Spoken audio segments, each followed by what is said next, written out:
नमस्ते दोस्तों, मनमोहक हिंदी कहानियाँ चैनल में आप सभी का स्वागत है।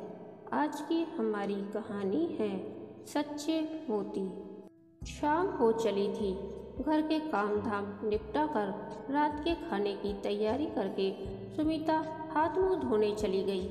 इस वक्त तैयार होकर घर के आगे चहलकदमी करना और अपने पति अमित की ऑफिस से आने की राह देखना, यही उसका रूटीन था। इसी समय अक्सर उसे सामने के घर में रहने वाली पारुल मिल जाती थी। दोनों गपशप करती और अपने पतियों की राह तकती। आज सुमिता का ध्यान पारुल के कपड़ों पर विशेष रूप से गया। वो तो कह रही थी कि उसे हल्के शेड वाले सूट ही पसंद आते हैं, तो फिर ये चटक ऑरेंज सूट। क्या बताऊं सुमिता, पतिदेव ने फोन पर निर्देश दिया है कि आज यही सूट पहनूं।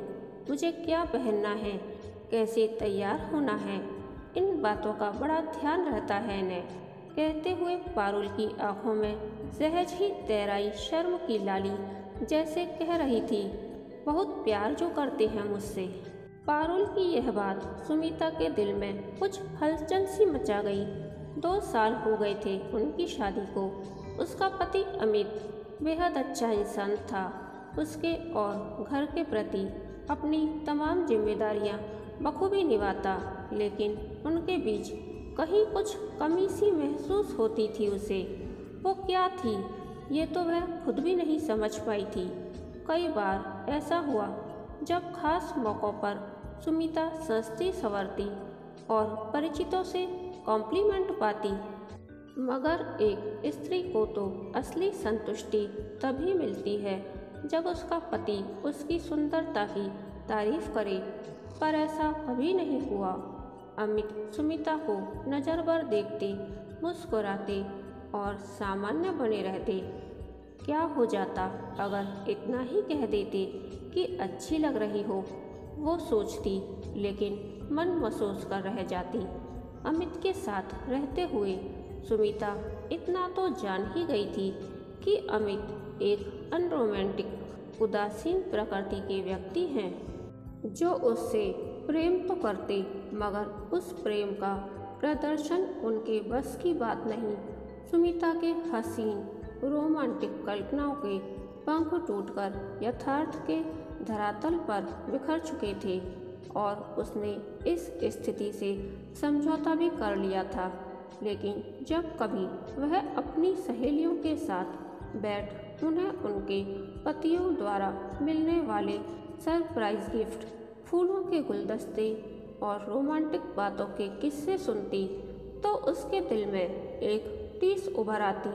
आज सुमिता को उसकी एक पुरानी सहेली रीमा का फोन आया था, एक छोटे से गेट टुगेदर का न्योता देने के लिए। न्योता पाकर वो असमंजस में पड़ गई। शाम को कैसे आऊँ? अमित उसी समय ऑफिस से आते हैं, फिर उनकी चाय डिनर। कभी अपने पतिदेव को भी कुछ करने का मौका दिया कर। क्या एक दिन वो खुद मैनेज नहीं कर सकते?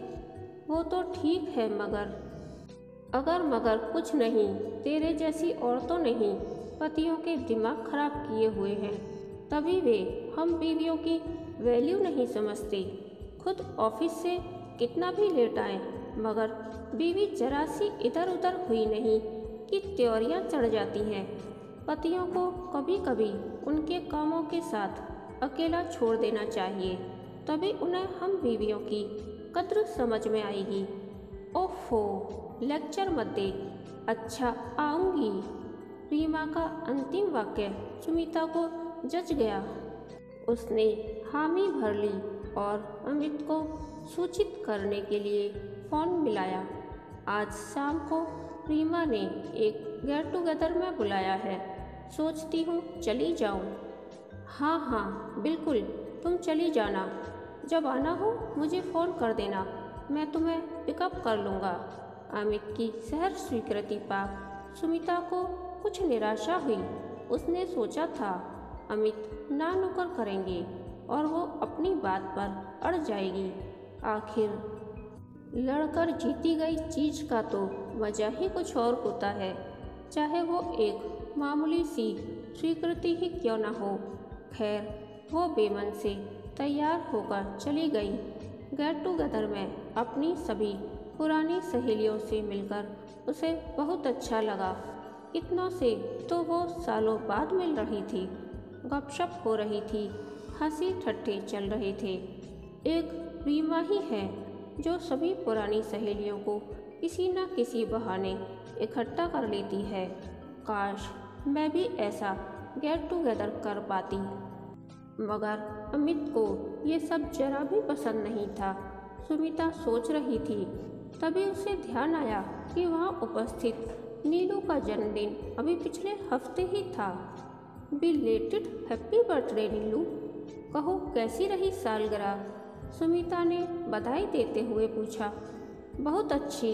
इन्होंने रात को 12 बजते ही पहले एक रोज बुके दिया, फिर केक कटवाया। मुझसे चोरी छुपे लाए थे, फ्रिज में ही कहीं छुपाया था और मुझे पता भी ना चला, नीलू चहकते हुए बता रही थी। फिर सुबह एक सुंदर सी साड़ी गिफ्ट की और हम दोनों सारा दिन घूमे फिरे। नीलू अति उत्साहित थी, मगर उसका उत्साह सुमिता के मन में ईर्ष्या उत्पन्न कर रहा था। मेरे जन्मदिन पर तो ऐसा कुछ भी नहीं हुआ। बस अमित ने सुबह मुबारकबाद दी, फिर दोनों मंदिर गए और फिर वो रोज की तरह ऑफिस और मैं घर में व्यस्त हो गई। तुलना करने पर सुमिता का दिल बुझ गया। 10 बजने को आए थे, 4 घंटे हो गए थे सुमिता को घर से आए, मगर अमित का एक बार भी फ़ोन नहीं आया।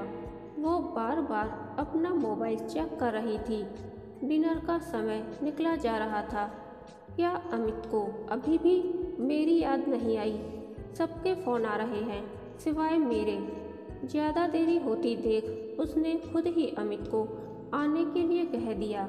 वो 15 मिनट में ही उसे लेने आ पहुंचा और दोनों घर की ओर चल दिए। कैसी रही तुम्हारी पार्टी? अमित ने औपचारिक लहजे में पूछा। अच्छी रही। घर कब आए? तुमने फ़ोन भी नहीं किया। मैं तुम्हारी सहेलियों के बीच तुम्हें परेशान नहीं करना चाहता था। तुम्हें भूख लग रही होगी। नहीं, मैंने ब्रेड बटर खा लिया था। अमित का नॉर्मल व्यवहार सुमिता को अखर रहा था। न ही उसके लौटने में देरी होने पर झल्लाहट, न ही डिनर न मिलने पर गुस्सा। मेरी कमी जरा भी नहीं अखरी। सुमिता खुद को उपेक्षित महसूस कर रही थी। धीरे धीरे अमित की उदासीनता सुमिता के लिए असहनीय होती जा रही थी। उसे अपने दाम्पत्य जीवन में शांत झील का ठहराव नहीं, बल्कि समुंदर की तेज तूफानी लहरों का उफान चाहिए था। प्यार नहीं तो तकरार ही सही, कुछ तो खट्टा मीठा स्वाद हो जीवन का। देखती हूँ कब तक ऐसे ही बने रहते हैं। मन में कुछ निश्चय कर।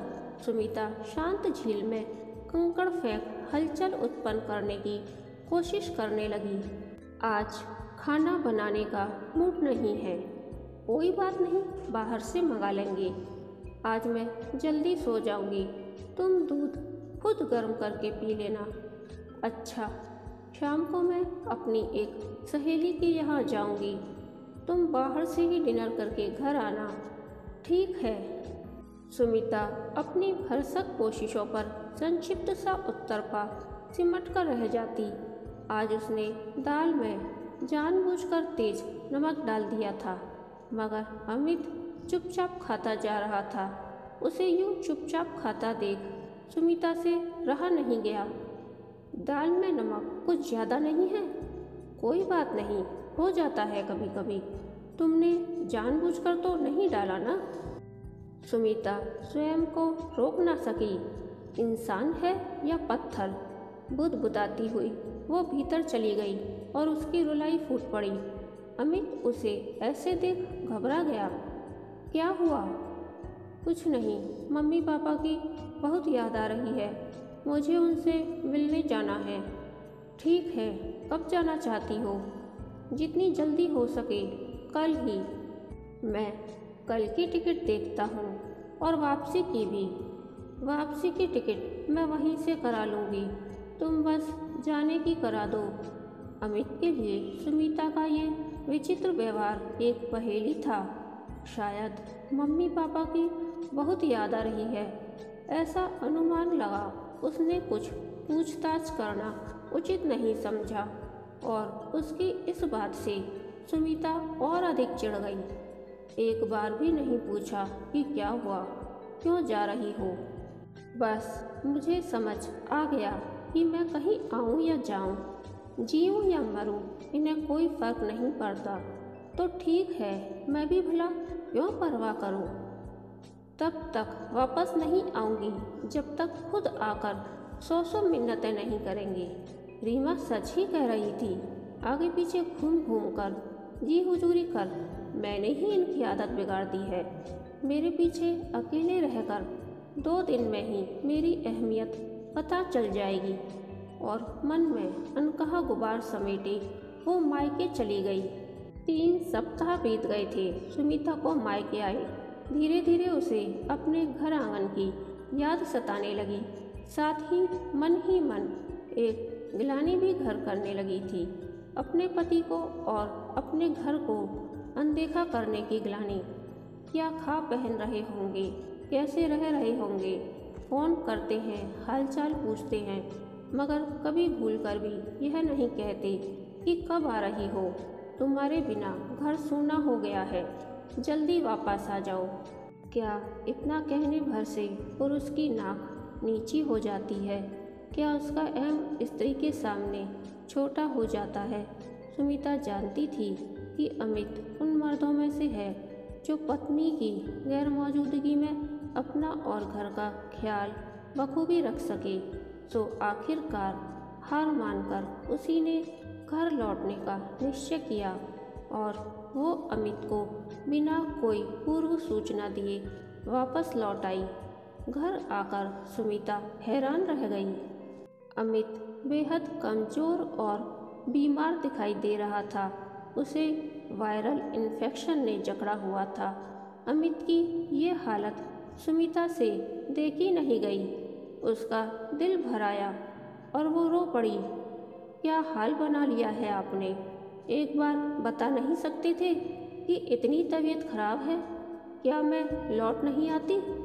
मुझे मालूम है कि बताता तो तुम भागी चली आती, इसीलिए तो नहीं बताया था। मगर क्यों?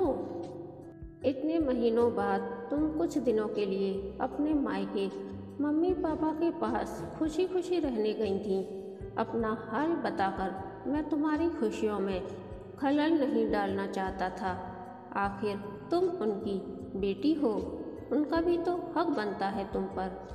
अच्छा, अब ज़्यादा बातें मत करो। क्या हालत कर दी है तुम्हारी इस बुखार ने। अमित को यूं बेहाल देख पत्थर बनी सुमिता मोम की तरह पिघल उठी। हालत खराब बुखार ने नहीं, बल्कि तुम्हारी जुदाई ने की है। सुमी, अब तुम आ गई हो तो मैं जल्द ही अच्छा हो जाऊंगा। कहते हुए अमित ने सुमिता को बाहों में भर लिया। उसकी नम हुई आंखों से झलक आए 2 आंसुओं को सुमिता ने अपनी हथेली में थाम लिया। कुछ और कहने सुनने की लालसा शेष न रह गई थी। मन में सारी इच्छाएं, सारी अपेक्षाएं न जाने कहाँ हवा हो गई थीं।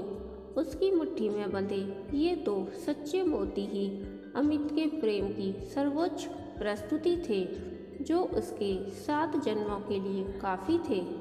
कहानी के अंत तक बने रहने के लिए धन्यवाद। यह कहानी आपको कैसी लगी, प्लीज़ कमेंट करके बताइए।